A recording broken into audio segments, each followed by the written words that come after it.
Hi friends, welcome back to another Discovery at Home video. Today we're going to make some egg carton flowers. All you need for this project is an egg carton. I already cut mine up as you can tell. Pipe cleaners, a pencil or pen, crayons, markers, some scissors. Optionally, you can also use a clothespin, glitter glue, sequins, or some string. First step you want to do is cut out a little section of your egg carton so it'll kind of look like this.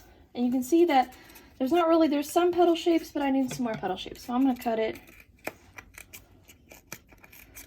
kind of cut a triangle in there,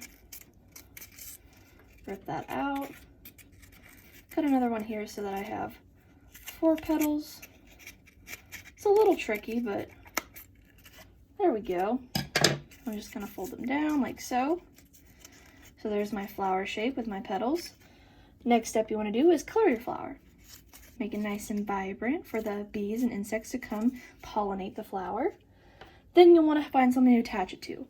So you can use a pencil or pen. Put it on there to be the stem so it can stand upright into the sunlight. You can also use some pipe cleaners. All I have is black, but I'm making it work. It's fine. I also have a leaf shape there. Another thing you can do is also attach to some string. I just tied a knot at the top there.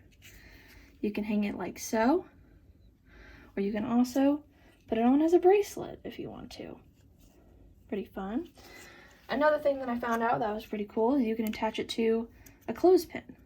So I can hang on maybe a book, or it can sit on your desk, whatever you want to do. And I put some sequins in the middle there. You can also add some glitter glue if you wanted to. So that's how you make the egg carton flowers. To check out more fun activities, go to kansasdiscovery.org/home. I'll see you guys later. Bye!